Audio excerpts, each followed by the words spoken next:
to the weekly broadcast to expose and enlighten you on the truth as prescribed by the scripture on various issues in our world. The Bible says in Psalm 119 verse 130 that the entrance of His word gives light and it gives understanding to the simple. God bless you as you enjoy today's message. Hallelujah. So from last week, we've been receiving teachings from our Father on the topic that we are dealing with, activating the oil of our ring. We've been receiving powerful sermon, and we're given the privilege to send our questions in order to be addressed in service today. Amen. So we'll move to the first question that we have for today. And the question is, please, I would like to ask, if you are surrounded by people in your circle, but there is no one you particularly like or connect with, what can you do? I will take the question again. Please, I would like to ask, if you are surrounded by people in your circle, but there is no one you particularly like or connect with, what can you do? What can you do? Please, again. Okay, please. So the question says, please, I would like to ask, if you are surrounded by people in your circle, but there is no one you particularly like or connect with, what can you do? What can you do? Okay. Wow, interesting. But you can post the question. When you ask the question, then you can post it also. Okay, please. Okay, I see. So if you are surrounded by the people that you don't like, and does not connect with, what do you do?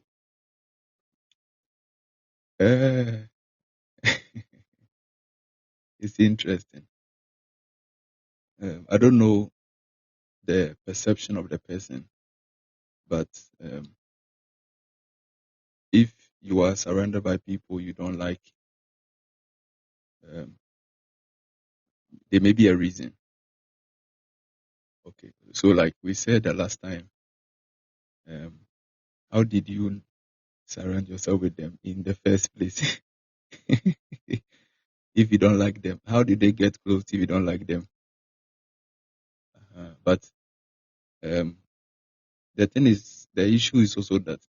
So I'll answer it from two perspectives. Okay. So first of all, like we know that, friendships or connections. Let me use connections. Or connections happen, when it comes to relationship on the basis of liking, which I will call attraction. Attraction, we have dealt with it last week, talks about what is about you that pulls people to you, or what is about people that connect them. People will call it compatibility, people will call it chemistry, but all those things are different systems. But the basis of every connection or closeness is on the place of liking. There's something around the person that drew you close. There's something around you that drew you close, that drew the person to you. So, if you get close to somebody, it is because you like something about the person. If people get close to you, it is also a sign that the people liked something about you. So the whole system about close, I'm sure the person was talking about surrounding in the sense of that connection when it comes to relationship or those close to you, which is on the place of liking. Are you following? Yes. So the fact that the people are around you does not guarantee you like them. People being around you is not defined by your liking. Like I said, we are drawn by what we like, which we call the force of attraction. I've thought about it already. What is about you that makes people want to get to you, want to get close to you? Are you here with me?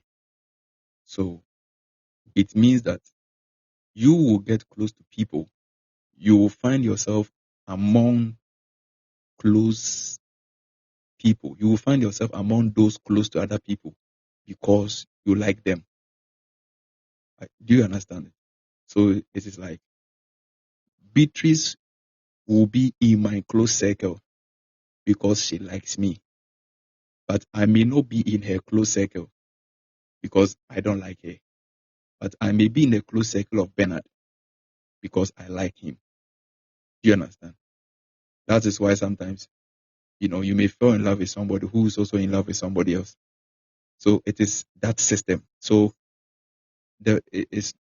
your close circle is not totally defined by what you like. So somebody's asked that, how did you get close if you didn't like? It's possible because closeness is not defined only by your liking.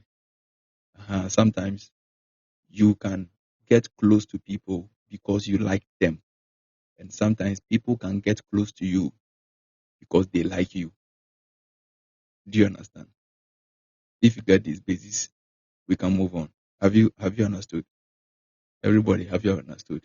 So it's possible to be found within a place where you are surrounded by people you don't like because they like you. So they will get close to you. They will surround you because they like you. You may not like them, but they like you. And you may also, and I'm sure that the person who asked this question is also around somebody who doesn't like him or her. It's possible that that person is also around somebody who may not like her or him. Why? Because closeness is just on the system of liking. Yes. So you get close to somebody you like, and the person also gets close to you because of the person liking you. Now, when you understand the concept, it means that if you are surrounded by people you don't like, in a way, there's a liking. Okay. And like is a function of knowledge. Exposure affects what you like. Sometimes you like certain people because of certain reasons. Every liking is an influence of exposure. Some of you like certain drink until you got to know that that drink was affecting your kidney, so you don't like it again. So that knowledge affected your liking.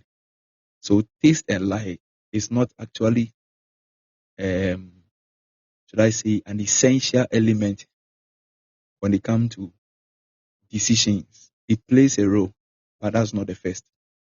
The others, we call them the secondary factors. Do you understand? We call them the secondary factors. This comes in. Yes, it comes in. It's very important where you need people to like you because of the social environment we are in, the ecosystem. Okay, we call it favor. People must like you. It's very important. You must like people because that is your drive to get close to them. Do you understand? So liking is actually an element God placed in everybody to get us close to each other. Because if there's no liking, we cannot get close to each other. So I get close to you because I like you. You also get close to me because you like me. So, but their liking is an influence of exposure. So the fact that you are in a circle where people don't like you, you don't like the people, doesn't necessarily mean you are in a wrong environment. Perhaps your definition of that like is wrong. Perhaps what you call like is not what it is. Or perhaps there's something you have not discovered them yet on what you like. Perhaps, there are so many factors that comes in. So from one side, it is also wrong because in as much as the people may approach you on marriage, you may have to also accept them And that acceptance, sometimes liking comes in. So sometimes when you are surrounded by people you don't like, it's a negative energy on the perspective of the liking. Don't forget I said that liking can be updated because it is based on influence. I have seen people who started as enemies, they hate each other, and they ended up becoming lovers because with time they understood their differences. With time they understood themselves, bought into themselves, understood each other's value, and they began to like themselves. I know people who on their first meeting, as people were meeting people in clubs and fine, they were laughing. Some people, the first time they met somebody was a fight. Like it was insult, blasting each other.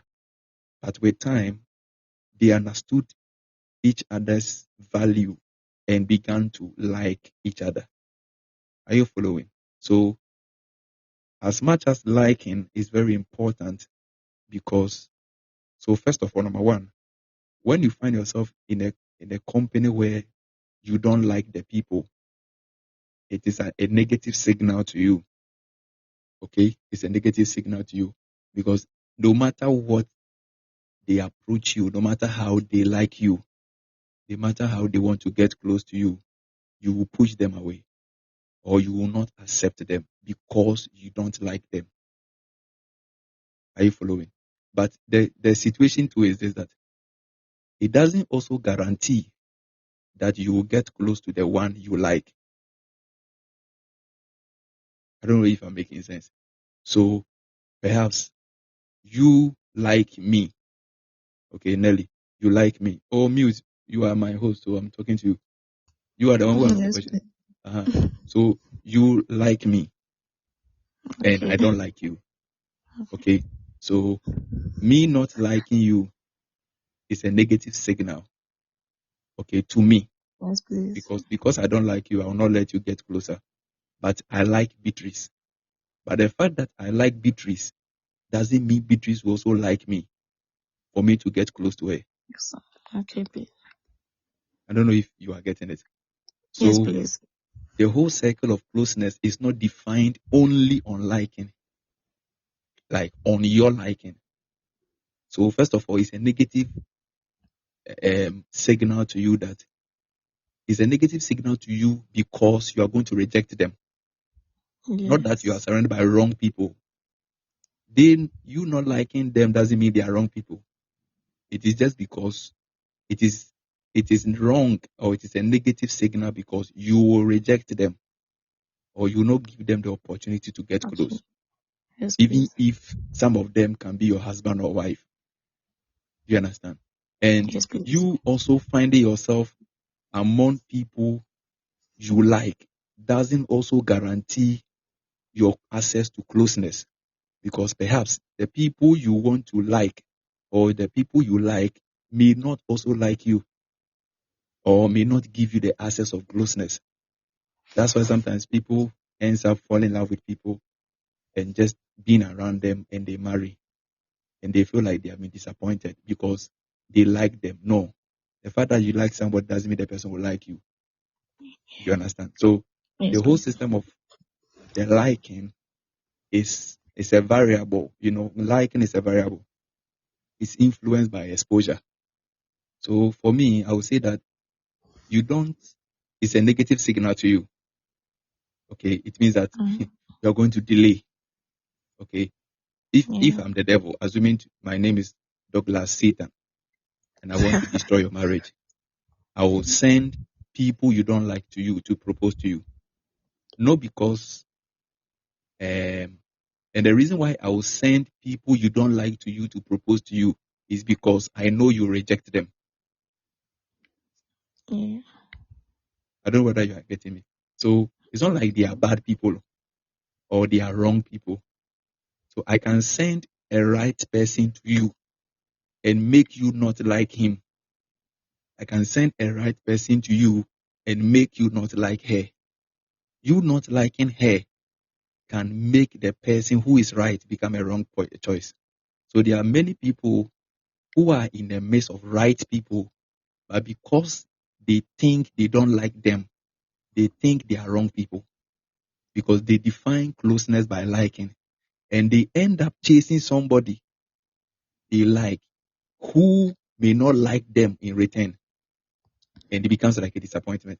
And sometimes this cycle goes on to a point where when these people now realize it, that what I like I can't get, and I want to now settle down or compromise, mind my words. You understand? I try to, okay, now if what I like, the one I like is not giving me attention, why don't I give the person I didn't like an opportunity to see if I can like the person? By that time, it will be too late. So sometimes most delays around, especially the ladies, most delays comes in this circle because they end up chasing after somebody they like and not giving an opportunity to somebody they didn't like, because to them, the one I don't like is not the right person. But somebody being right is not defined by your liking. Liking is actually an influence of exposure. It can be updated. So I don't know if I've been able to address the question. So what do? Give chance to them, but it's also a negative signal to you. So you can also get into the space of the people you like. Okay. However, in all these two cases, you must also understand that it is not an automatic base that it will lead to closeness. The fact that you are around somebody you like doesn't mean that the person will like you. And the fact that somebody is around you and you don't like doesn't mean the person is also wrong. So you have to be in between and just give the space and just be more diligent. I don't know if I've answered the question. Yes, please. You've answered the question very well. Thank you so much.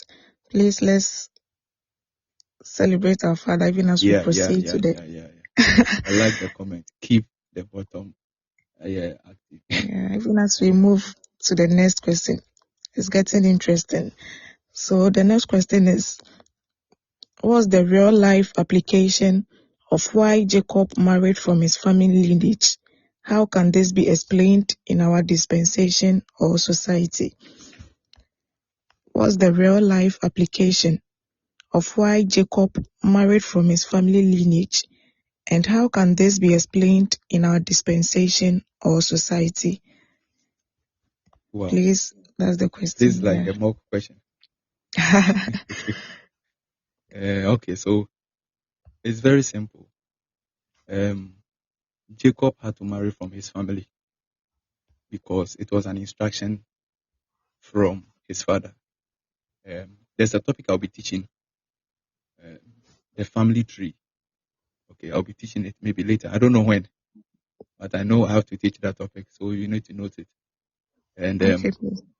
I'll this Friday, Penta night, we'll be dealing with spiritual marriage, and I'll be teaching a little part of what this one, because sometimes people don't understand some of these concepts. Now, the idea of Jacob marrying from his family, one, was an instruction from Isaac, and from Isaac it was an instruction from Abraham, and it was an instruction from God. So the system of marrying from his lineage was because of the covenant that God was establishing with him and his lineage. It is not wrong to marry outside your family in his context, but it is wrong because of the covenant. Because if you check their lineage themselves, Abraham himself married Sarah, who was actually a sister, or let me say a step sister of the same family. Are you following? They had the same, is it different mothers? Yes, they have different mothers but the same father. So you realize that they married from their family or married from, and Terah, the father, married somebody else. So you realize that the system of marrying from the family was actually because of the covenant that God was establishing with his house. So in every family, I'm still in the family, before I come to the second question. So in every family, there are something we call the covenantal culture, which everybody must understand the reason behind that and why it was done. Has it been accomplished for it to be thrown away, or has it been still active that we need to continue? Sometimes many people fall into problems in these things because they don't understand the family culture and some of the covenantal principles that has occurred in the family or at the genesis of the family. Do you understand? So that's why sometimes get to a point where sometimes some parents kick against certain marital decisions. Not because sometimes it is just a mere personal combat, but sometimes it's because of a certain culture of history that is in the family. We call it the pattern. We will get there later on. I will get time to really teach on this concept.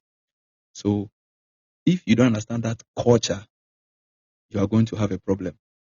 For instance, somebody that you have AS, okay, you are in an AS or an SS family.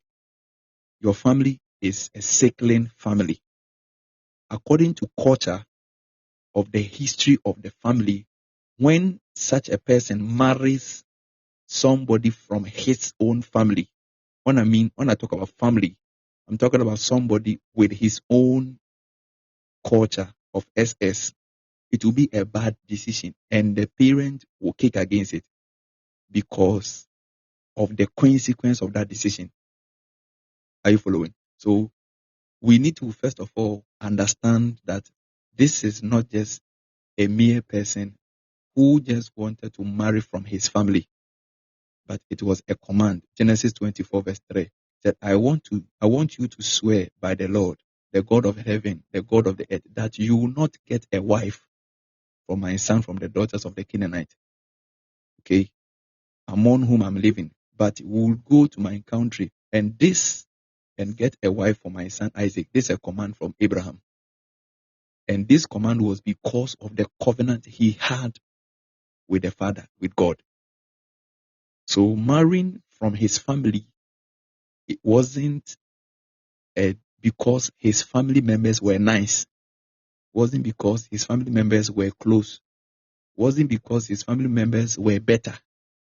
The reason why they were right people to be married from was because of the covenant. Somebody say the covenant. So you must always understand, and there are people that some of you that I read the last time I was teaching about the circle of marriage. Yes, I think Echan has that note. I taught on the circles of marriage. You need to understand that sometimes because of the covenant on your family, or sometimes even on you, certain people now can become wrong. Are you following? So you must have understanding into all these things. Otherwise, you get into something that will really going to impede you and destroy you. So he marrying from his family was on the principle of covenant. His father instructed him to marry from his family. And Isaac was also instructed to marry from his family because of his father Abraham. And Abraham initiated this instruction of marrying from his own family because of his covenant with God. Do you understand the foundation? Before I now tackle the question, do you understand the foundation? So the foundation of Jacob marrying from his family was because of the covenant, the requirement of the covenant that he has with God. That was the reason. I know certain people that who try to marry, and this is sometimes what got into this tribalism system where, sometimes you see these people marry some from these people, and sometimes it's not like they are against it.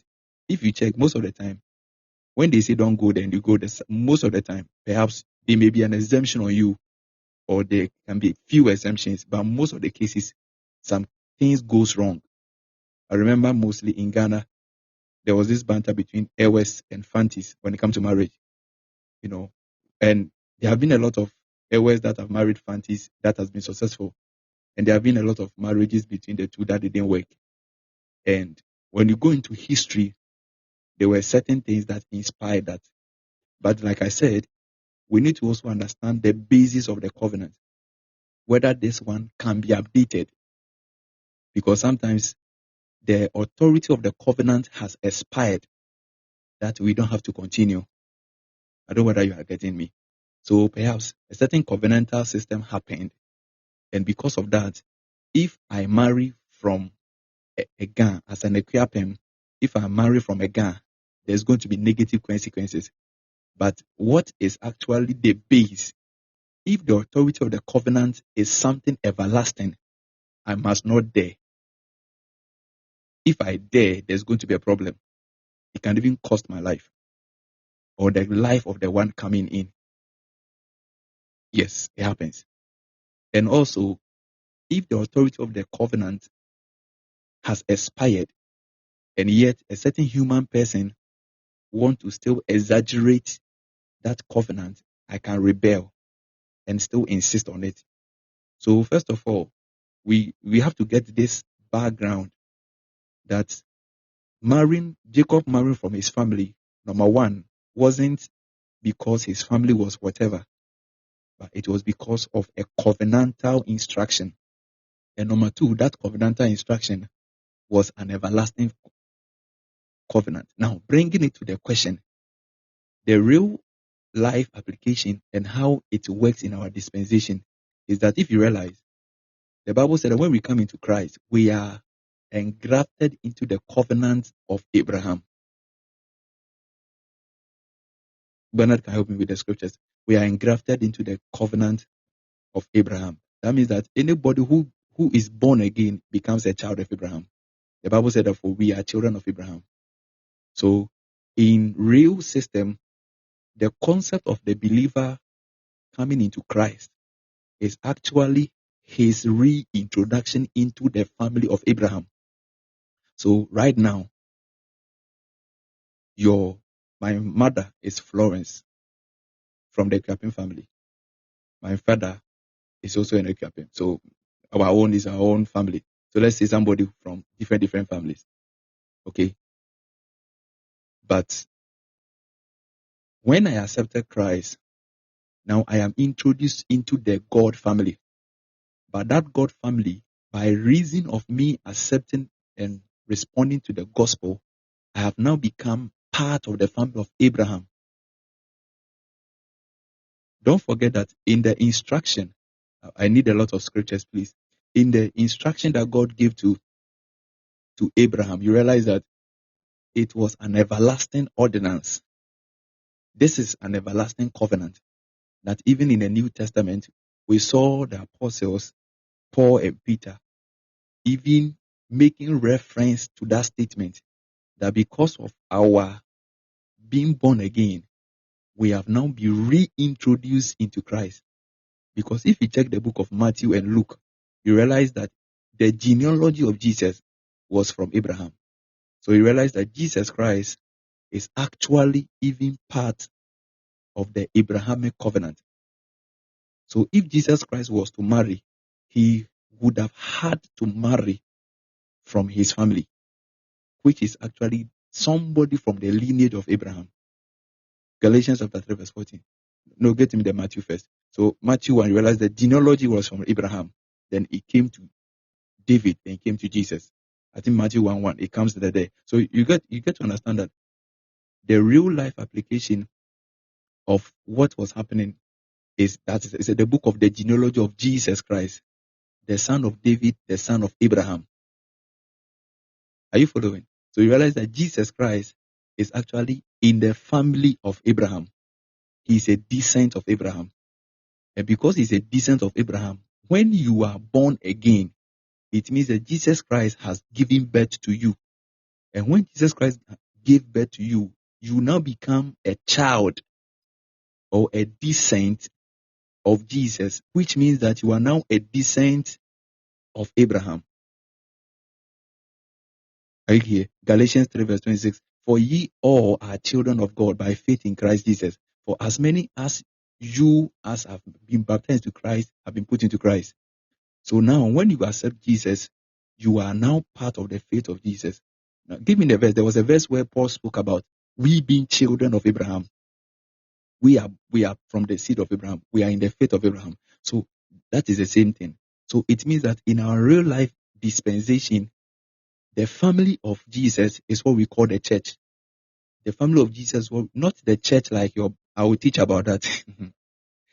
I have a lot of topics to really teach this year. I have to teach about the church also. I told you I will teach about the kingdom dynamics. I will teach about it. And you understand the real concept of the church.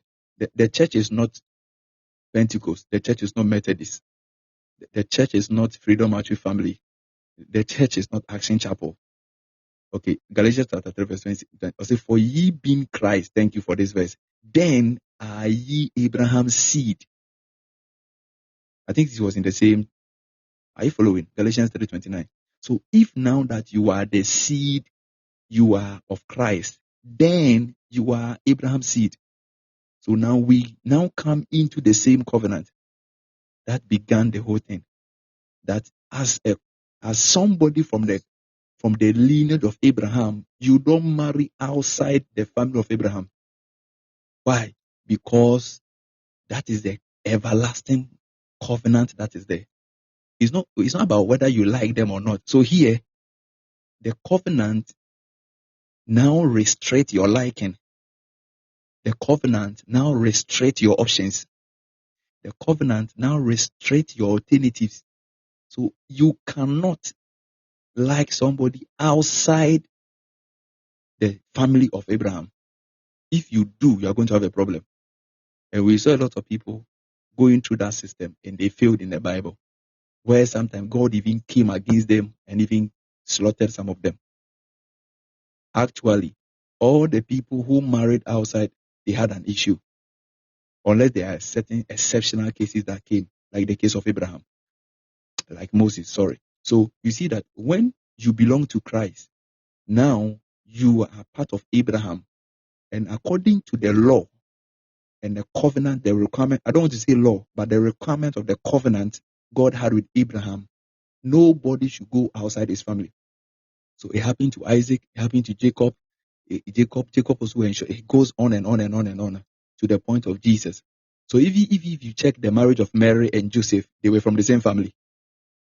If you check the lineage, if you trace Matthew 1 and Luke 2, when you see that both of them were from the same lineage, just that they were from different lines of ancestry, but all of them were traceable to Abraham. Why?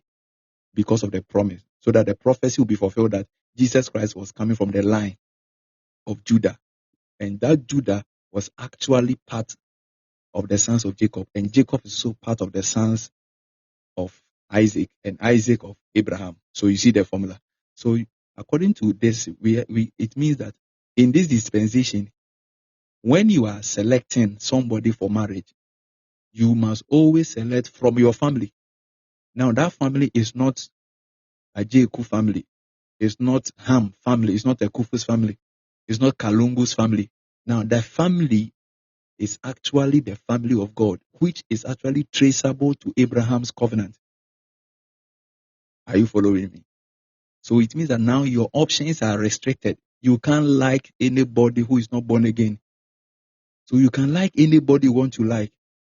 I think, give me the verse in, is it 1 Corinthians or 2 Corinthians, where Paul was speaking to the lady and he said that the woman can marry anyone that she wants, but the person must be in the Lord. So you can like everybody you want to like, but make sure that the person is not outside the family of Abraham, which in our dispensation, it is called the dispensation of Christ, the person being born again. So you don't marry somebody who goes to church. You don't marry somebody who prays in tongues. You pray. You marry somebody who is born again. Because there are so many people who are in the same rituality and yet they have not experienced the Lord. So you must make sure that the person does not just dress like an Abraham person, Because it's possible that people can learn what we are doing in our family so that they can be like they are similar to those who are apart. So, for instance, maybe the family of Abraham, because of the covenant, they have to walk a certain way. They have to dress in a certain way. They have to eat certain food. They have to behave in a certain way. Somebody who is outside the family of Abraham can train himself to be able to eat like them, to speak like them, to dress like them, to follow the instructions. However, the person may not be part of Abraham. Am I making sense? So that is where the spirit comes in. So you must go beyond the activity of the person. You must go beyond what the person is doing to be sure deep down in your heart that the person is born again. And it's only the spirit that bears witness. 1 Corinthians chapter 7 verse 39. A woman is bound to her husband as long as he lives. But if he does not die, blah, blah, blah, blah, he's free to marry anyone he wishes. You can marry anybody you wish. Other versions, anybody you want, anybody you like. But the person must belong to the Lord. So you can like anybody. However, your liking is restricted to the family. And you must be sure the person is belonging to the Lord, not doing what the Lord. So you must be able to separate the doings, and you must be able to test the spirit and have the witness. That's why the conviction is very important. Yes, conviction is very, very important. And if you are not too sure, you must allow somebody with a higher ability to discern to help you. Because there are so many people who are religious, who are Christian, but they are not born again. I'm using Christian on a cheap matter. There are many people who are part of the Christian fraternity, and yet they are not born again. So you must be sure that the person is belonging to the Lord. Otherwise, you will marry the person, and the same person who said he belongs to God will be the person to speak against tithing, will be the person to speak against prayer, will be the person to speak against attending church, and that will be a problem. So sometimes some people say, if you're surprised, this same person didn't. Some people are not born again. They are just churchy. They are just religious. They just follow what goes around. They just do what we do in the family, but they are not part of the family. So you can like anybody, but ensure that the person must belong to the Lord. And you must be sure on it before you like. So that's why sometimes accountability is very important. You ensure that you bring your liking and accountability to be sure that you have a verification system to ensure that the person you are liking is indeed belonging to the Lord. Because this is an everlasting covenant. You can't change it. Nobody has changed it and you can't change it. It's an everlasting covenant that you must follow. Then after that, then we look at other else. So that is the whole principle here. So Jacob married from his family because it was a covenant, not because his family are better. So here you can have somebody who is born again and yet may be doing something you don't like. Here the person may be born again and the person may be behaving in a way you don't like. The person may not have certain respect level. The person may not show love the way you want it. But the first thing you look for is not what you like. The first thing is that what you like or who you like must belong to the Lord. So for me, I would say that you first have to find out whether the person belongs to the Lord before you go to the place of liking. Because if you like the person and the person does not belong to the Lord, you have broken the verdict of the covenant. And when you break a covenant, you face the consequence. So you must now ensure that you are actually in the circle of the Lord. Very important. That is why it also comes back to what I was teaching you last week, that it also means that you must familiarize yourself in that environment. Yes, you must make sure that those liking you and those you are liking are in that circle. You make friends within that thing. You build connections within that. It's an intentional thing because the covenant must continue. And since you are accepted to be part of the Lord, then you must do what the house of the Lord does. When I say the house of the Lord, I'm not talking about your church, please. And when I say church, I'm not saying your denomination. We will treat it later on. But I'm talking about the body of Christ. I'm talking about the members of Christ, those who are born again. So basically, this is how it is. First of all, be sure that the person is born again. If you're able to get it yourself, fine.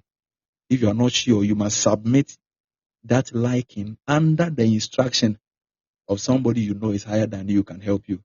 Because there are so many people who are holding mics, speaking in tongues, falling and doing all the churchy things, and they don't know the Lord. Don't forget that we had Nicodemus, a teacher of the Bible, and yet the person wasn't born again. And when Jesus Christ spoke to him about being born again, he said that, how can this happen? And Jesus Christ said that, if I'm talking about something earthly and you don't understand, then what will happen to you when I start talking about mysteries? So there are so many Nicodemuses in the church. There are so many Nicodemuses around, all in the name of what they are, in order to get us attracted, in order to get us to like them, to also for them to like us. But you must ensure that you follow the covenant. When Esau married somebody outside his family, he lost the blessing. So many examples in the Bible. You will struggle, you will fight unnecessary battles. It's not necessary. Don't put yourself as a position to the Lord unless you don't know. There are circumstances where you didn't know, you fell into it. But if you know, you are under instruction to follow. Yes, we have people that perhaps they were married before they became born again. So Paul addressed that. I think Peter addressed that. That when you find a husband that the person is not born again, and you are born again, your faith can affect the person. When Paul addressed that one. That is if you don't know. But you know you are supposed to marry from the family, and you go against it, you face the consequence. There are unnecessary troubles. It's not like you have sinned or God is going to kill you, but you have just invited yourself a lot of battles and certain things that are not necessary. So in conclusion, I would say that marry somebody who is born again, and the person may not be doing the right thing, than marry somebody who is doing the right thing you like and is not born again. Marry somebody who is born again and not doing the right thing, or than marrying somebody who is doing the right thing and is not born again. Yes, because in the kingdom, our righteousness is not being good or doing right. Our righteousness is our belief in what Jesus is. So if you believe him and you are part of him, then you must follow the consequence of Abraham. I don't know if I've tried. Yes, please, Papa. You've explained it well to us. Thank you so much. Thank you so much. We'll move to our next question. And the question says, what's the best decision to take in marriage when parents are not in agreement and the lady already cannot leave you? What's the best decision to take in marriage when parents are not in agreement and also the lady cannot leave you? Please, that's the next question.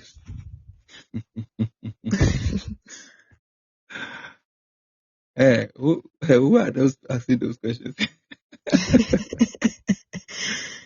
I see. Anyway, it happens, I think I explained that sometimes our parent comes in. And yes, if a parent is not in agreement, you don't do anything. Yes, like I said, sometimes the parent can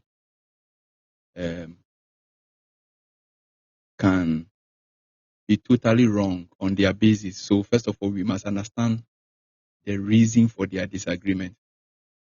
Okay, you have to first of all understand the reason for their disagreement and know where they are coming from.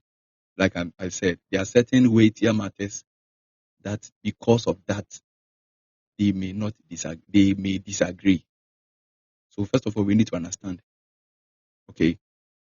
But the parents, which parent are we talking about? Biological or spiritual? Now, in a case where your biological parents are not in agreement and your spiritual parents are in agreement, there must be a meeting point, because there are things your spiritual parents know that overrides what your biological parents don't know. You understand? I think I went to a certain platform to minister, and I ministered to somebody who was going to marry, and the pastor wasn't aware. And me, I always say, I'm not a guest in your marriage. No, you don't invite me to your marriage. No. I'm not an invitee. I should be part of the whole process. Yes. Why? Because you are not, as a parent or in somebody as authority, your effect is very important throughout. You don't make the decisions, but you are there to make sure that you guide. How? Because anything that goes wrong, we are going to put it on you. You have a share in whatever happens. You understand? So in a case where that system is not happening, there must be a meeting point. In a case where both your biological parent and your spiritual parent are saying, no, please back out. Just back out. He said the lady already cannot leave you. Please, the lady can leave you. She can leave you. She can. Yes, the lady can leave you. It's not that the lady already cannot leave. That's even a wrong statement. That statement alone, to me, is manipulative. She should be able to leave. Yes. Yesterday, I was talking to one of my daughter on a certain issue that happened. And I was telling her that I will never settle down with somebody and the person has an issue with his parent. No, I will not be comfortable. No, how will I be comfortable living with you when you have an issue with your source? No. It won't happen. Because if I do that, I am going to share in your case. And I'm not ready. Already there are issues on me. So the lady can leave you. Yes, she has to go until it is settled. Either you wait for her or you facilitate the whole process. We need to find out what is wrong. Why is a parent is not agreeing? And the parent, which one are we talking about? Is it the biological parent or the spiritual parent? Is the person even having a spiritual parent? When I say spiritual parent, I'm talking about, is the person under somebody, under a shepherd, like a pastor? The person is part of a certain community, because these are the two pillars. Our biological parents are there to ensure their authority in the earthly realm. Some of them don't have spiritual authority, and there are people that are having spiritual authority, which are your spiritual parents. They have an idea about what God is doing with you according to your pattern of assignment in the spirit, which sometimes your biological parents will not know. Myself, I've faced issues like that. Yes, even I have some people, I don't want to mention their name, where they are going to marry, they were that contention, where the parents, some of them were not having the whole thing. And I had to come in to explain why, in spite of the disagreement, this is possible. And my authority and explanation overrided whatever knowledge they had, and they came together and they married. Because sometimes perhaps what they think is a problem is not actually a problem. Do you understand it? So there must be that consensus. First of all, you must be sure.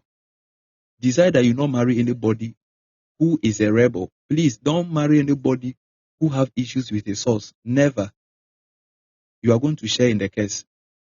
Don't marry somebody who has problems with his parents, whether biological or spiritual. No. If you do that, you are going to share in the case. If you do that, you have declared yourself a tyrant, and God will fight you. God will never break his chain of authority or family. God will never. That's why in African setting, I don't know for other parts of the world, when you as a young person have an issue with somebody who is old, we say that the adult is always right. It's not he's right because he did right. He is right because he is the authority. Because you always not go well. It will never end well if authority is against it. Unless a higher authority comes in to settle the matter. That's what I'm saying, that we must be clear which parents is against it. We must understand what is the issue that they are not, why, the reason why they are not in agreement. And if it's a natural parent, a biological parent, what about other people? Maybe the uncles, the aunties, what are they saying? I don't know whether you're getting it. So we look at because they all form part of the authority of the family. If you go to that extent and they still know, we come to the spiritual side. What is your spiritual leader saying? And if one is okay and half is not okay, then there can be a negotiation. I have seen it many times where people married, the mother was in agreement, but the father was in agreement. Sometimes the father was in agreement, somebody was in agreement. At the end of the day, they married and they settled the matter. You understand? Because sometimes we fight certain things for whatever reasons. The reasons are many. Sometimes it's insecurity. Sometimes it's because of something. The reasons may be many. And we may not, sometimes they may not voice out, but we need to find a way to decode. Like you connect with people who are around them. Like if it's your father and your mother is on your side, you find out why is it that daddy is not in agreement. There must be that engagement. Sometimes if he doesn't hold so much water against the marriage, then we can find other way to marry and carry them alongside.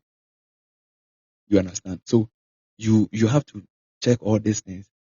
But if both parents, both parents, mother, father is against it, and then you have to now check the spiritual parent.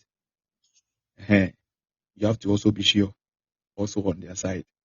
And if it is a green light here and there's a red light here, there must be a meeting point, because the spiritual person cannot bless it or cannot push forward without the support. So at the end of the day, it must be a one. So we pray around it and we see what God will do. But if the reason is so sufficient, sometimes it's very strong, the lady can leave you. So don't say that the lady already cannot leave. He has to leave. And you the person, must create space for the person to go. Yes, he should leave. He should be able to leave. Yes, you should be able to leave. Don't marry somebody and make the person not being able to leave. Otherwise, you will never see the genuineness of the person. Yeah, sometimes options prove that you are right. Yeah, you think you are the best water. It's because you have not tasted vortex water before. So sometimes options prove. So me, I always say that if I'm dating you, you should have chance to meet other guys. I don't have any problem. If you want to go out, have fun. My issue is that just tell me, that's all. And one will just make me aware. I don't have any problem. You want to go and chill. You want to have fun, meet people. I'm not the only one on earth. Okay, after marriage and I die, a day after wedding, what do you do? And that is what has made a lot of people stranded in marriage. That's what I'm saying, that even after marriage, keep the cycle going. Don't allow your spouse to keep you tied. Some of you don't have any male friend. You don't have any male friend after marriage. You don't have any female friend after marriage. I'm not saying get too close to them because it's risky. But I'm saying that maintain a certain balance. Have somebody you can talk to. Let just be transparent about it. Let your husband know them. Let your wife know them. Just make sure there's honesty, there's transparency and all that. That's all. Know your boundaries and everything. Because now you are with somebody. Are you getting me? You are dating, you have somebody you are committed to. There's somebody you are getting married to. There's somebody you have married. So there's a certain check on your commitment. However, it doesn't restrict you. So you see some people that their husband died and they are now lonely. They don't have anybody they can marry. Yes, we saw one MP in Ghana. he died. The wife married after 3 years. And people were talking, it's possible that as the husband was around, she was already seeing him. And I just read them and just laugh. Less than a year, of course. Life goes on. Yes, life goes on. The fact that you have died doesn't mean that my life has ended. Before you came in, I had my life. So you keep the circle. Have friends. Feel free. Master, don't stress yourself. Me, if you want to go out. Chill. Take pictures. When you are done, send it to me. Let me watch. I'll go and thank the guy for taking you out. It's fun, Master. Don't restrict. Don't set a manipulative system. Sometimes people manipulate it. Yes. And if you know that you are not committed, you are not genuine, and you know you know that if you go to that extent, you are going to cheat on me, then don't do it. Unless you trust yourself so much and you can check your boundaries well and all that. Sometimes people do that because of insecurity. Maybe they are not so sure of what you can do. Perhaps the closeness can bring something else and all that. So that's why they restrict. But if you know you can manage it and all that, Charlie, just feel free. But don't set a manipulative system. Apart from me, there's nobody. Please, apart from you, there's somebody. Take it, put it in your head. Apart from you, there's somebody. Hey, are you the only human being? Apart from you, there's somebody. Yes, apart from there's somebody. There should be somebody now. Yes. You are not. It's only the throne of God that has no competition. Aside that, every throne there's competition. Apart from you, there are people. There are people who propose, I rejected, and I selected you. What makes you think that you are the only player? There are substitutes, plenty on the road. You mess up, no, I change the yes. So don't be manipulative. Let just that check your honesty, check your boundaries. Know your commitment, know your priority. Don't create competition. No, that is all. Just do that checks and all that. That's all. No one very. Wow. It's getting interesting, and our time too is getting to the end, but we'll take the next question. So I'm sure now the person who sent the message has to rephrase it. The lady can leave. The lady can leave. Amen. So our next question is, please, if the person you are with forgets important dates like birthdays and do not wish you, but keep on saying that I'm not good with dates, and also post others to celebrate them, should that be considered a red flag? If the person you are with forgets important dates like birthday,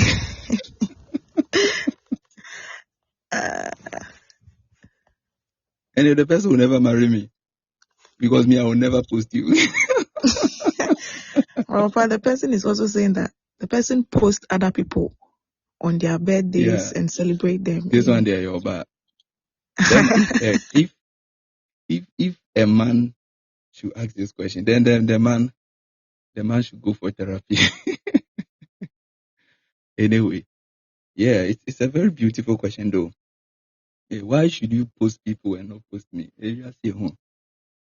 Celebrate other people's birthdays and you don't celebrate my birthday. Me, I'll fight. So please, the lady, what will you do? Fight. You can fight, you can shout, If you like, you can even send the person to court. Now, I realize that the court is able to take decisions on that, so you can do that. Anyway, so let's see. I have some few questions. Number one, what is important? Okay. What do you call important? If the person is saying that the person forget important date, is on whose definition? Because if you say the person forget important dates, the question is that would the person miss a flight to go to travel because the person forget a date? If the person is married, did the person forget the date of the wedding? If the person is not married, then we need to scrutinize the dates and understand what you call important. If the person had not missed any date, that is also called important in another sense, then it means that the question has to be edited. And the person must ask the question that, if I am with somebody who forget my important date, that is where I can be able to answer the question. Madam Host, I don't know if if you are getting where I'm coming from. Yes, please. So, because me, I have a problem with the question. What do you call important? Okay. What do you call important? What do you call important date? When you say important date, what do you mean? Okay. Before we come to the point of even the person posting others, okay, the first thing is that, what do you call important date? It's a thing we must understand. Okay. Number two, we must, if it is something to you, then you must make it personal. That I see my birthday as an important date. Okay, there are people that they don't really regard it. It's not like they don't treat it important, but there are more important things to them. It's not like their birthdays are not important too, but as like their birthdays are like, there are other important things other than the birthday. I don't know if you are following me. My birthday, I do a review, I do services, I don't do the chilling like the way you think. My birthday is important, not because it's my birthday. That's why my birthday, I take reviews, what has happened, how I've impacted people. That is how important it is to me. It's not important because it's the birthday. No. There are more important things to me that I will choose over and over again over birthday. You understand? So to me, I feel like this person asking this question should have defined that a birthday is an important day to me. Yes. Then we can be able to go on with the question. So, assuming this person is asking that this birthday is actually an important day to me, then we will understand the reason why you are hurt. And he brought about, should that be considered a red flag? Yeah, I always have issues with this red flag. Nelly, I don't know why. Yes, I always have issues with this red flag. Yes, I have my own understanding when it comes to, from what I've learned through scripture about purpose. Some of this thing comes in when you are somebody driven by pleasure. When you see some of these things as luxury. Relationship is not a luxury. Marriage is not a luxury. It's an asset. When we say asset, something we are going to use to do something important. You understand? So yes, please. if you don't have that mentality, some of these things will come in and it's going to be a problem. Yes. Like you are going to mess on, like the minor things will become the major and the major become the minor. And there are things you will fight about that in a long run, you should have looked at the long range and not fight about it. We are not saying they are not important. They are very important. However, they are not essential. They are important. They play a role. They make the thing nice. But that is not the core. Like I say, they are the ice on the cake. They are not the cake itself. So if you are not somebody that really have understanding into the value of the marriage, you are going to miss on so many things. Yes, so many things. To me, relationship is not a luxury. Yes, it's not a luxury. That's why anytime I'm talking to you, you always say that for me, my wife has a lot of work. I don't know why you say that, but I know you understand why you say that. Assignment no so. Yes, coming to marry Douglas or dating Douglas is not a luxury. Ejuma ne so pa eso chain fans na obenya no. So to me, it's not a luxury. No, it's an asset. It's an asset to do an assignment. It's an asset to do an assignment. That's why I also invest in you. That's why I do all that I have to do for you to also to be valued and also to come to a point where you can be able to give me what I need in order to get there. Because I would choose purpose, assignment, the value over any other thing. And I look at that. So me, any lady I meet, I make sure that if I see that maybe there's a tendency for me to maybe I like you and that connection, I push you, I invest in you. Because you must carry the value in order to deliver the kind of help you are supposed to provide. For me, that is more important to me. Yes. So sometimes you may think that you are doing something I don't appreciate. I appreciate it, but that's not my goal. I'm looking at the value and the legacy we are building than birthday gifts. So some of this thing comes in. So that's what I'm saying, that should this be considered as a red flag? That's how I have issue with the sense of the red flag, because everybody has a red. Flag, everybody has a red flag. Everybody, the most beautiful, the most calm, everybody has a red. There's a certain behavior in everybody that somebody does not like. Everybody has a red flag. Some of us, our own is even multicolored, right? So that's why I don't use the bad things people do against them. Because sometimes, like I told you, your best enemy will end up becoming your best helper. Like I explained the last time. Who killed Jesus on the cross? It was Satan. But Satan, who is an enemy of God, ended up helping God to do his assignment. So, but somebody said, okay, Satan is a red flag. But this red flag, he is not even a red. He is the red itself. However, this red flag was able to help God to accomplish his purpose. So, I always have this issue with red flag, I have, so it's not a topic I talk about, because in will be all there, like the way you are smiling, everything, 100 of red flags. Sometimes people think, they say, wow, hey, I wish Prophet Douglas is my husband. Share very troublesome. I can't multiple flags. Yes, troubles. Yes. There's so many things I will do you not like, and there's so many things you will do I will not like. But the thing is that the understanding, the goal, where are we going? Where are we working towards? What is the goal? What is the objective? Why are we coming together? The decisions we are taking, every point in time, we update ourselves. This is what we seek to do. And because of this, we take this decision. We don't do this, we do this. We adjust till we get perfect. You understand? So some of these things comes in and all that. So for me, I feel like, well, if the person should have said that the birthday is an important day to me, yes. So if it's an important day to you, then we can understand your hurt.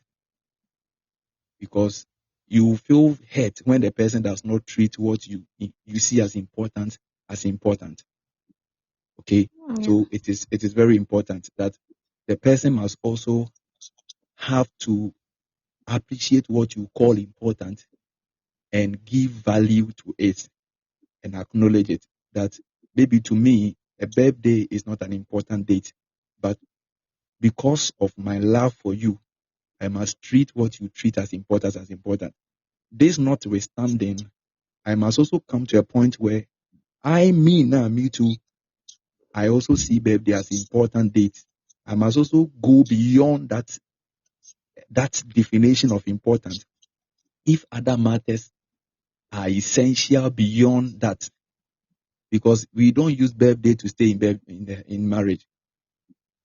I'm telling you, the person have not given birth yet, so I understand here.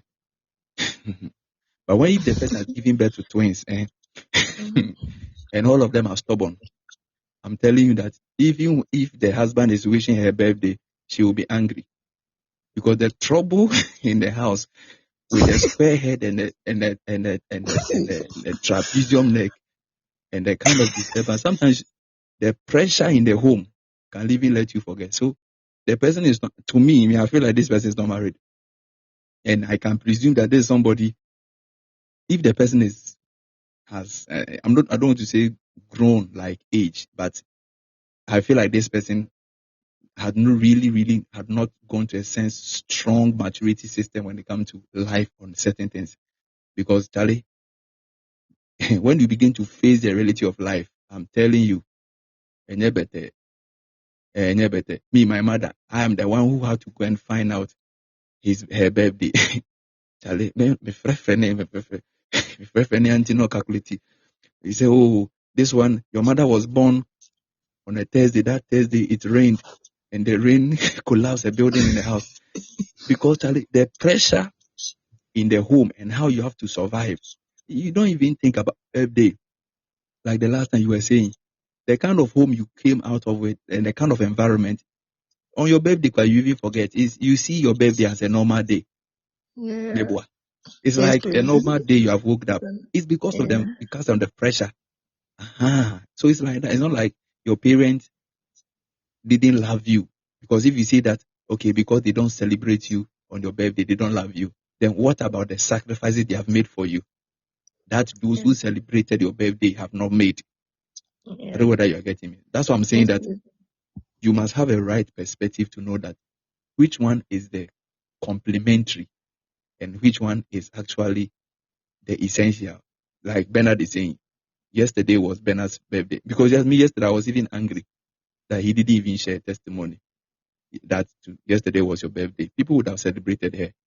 It was Bernard's birthday, but he forgot. It was Khadija who even remembered that he was, because Charlie, my son, pressure need Skakra or the call and happy birthday to you. Happy birthday to you. Now you want to sing, make it a money. Send him 2,000 Ghana cedis to go and clear something somewhere. Bernard, am I speaking your language? Yes, you the birthday message you want to send. Send me 3,000. Let me go and clear something somewhere so that I can marry my wife upcoming April. He has just 1 month to marry. She can't my come birthday. So sometimes so many things comes in and it makes us, but like I said, if it's something important to you, communicate with the person and just link up with the person. And I also entreat the person to also ensure, say, if you are with somebody, you try as much as possible to treat what is important to them as important. If the person if to you birthday is an important thing, the person who is with you must also try his best to also acknowledge that. However, you, the person too, that birthday is an important day to you, must also grow to more essential things to know the essence of the marriage. Because as I'm telling you, this marriage, this birthday thing can break a home.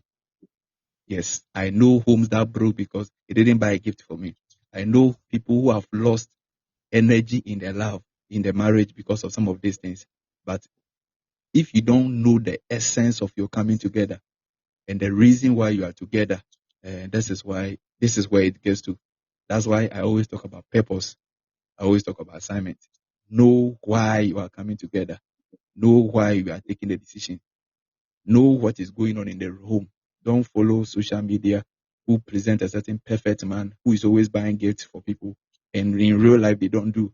You go on social media, you are watching on movies, and those things enter into your head. And it lets you miss all the daily sacrifice in the home because the person is not doing a certain luxurious marriage for you. Like I said, relationship is not a luxury. It's an asset to make you become valuable and to become better. And I don't think somebody celebrating your birthday can add value to you. No. There are more weightier birthday things. However, your birthday is very important that we must also acknowledge. So the person must try to acknowledge your birthday. But you too must also grow beyond that. Otherwise, you will miss all the sacrifice and take a decision that is wrong and even see it as a red flag. However, the person is a green flag. Musube community back no all can say when Nelly is you become this person who is complaining about this important birthday does not respect you. Very disobedient, very, very stubborn. And yet he's complaining about red flag. Anyway, I'm tired. Wow. Interesting discussion. God bless you for listening to this message. We hope you are blessed and equipped as you have been exposed to the light in the Word of God. For sponsorship and other expositions, please call this line 0547 810 722. God bless you and stay connected to the light.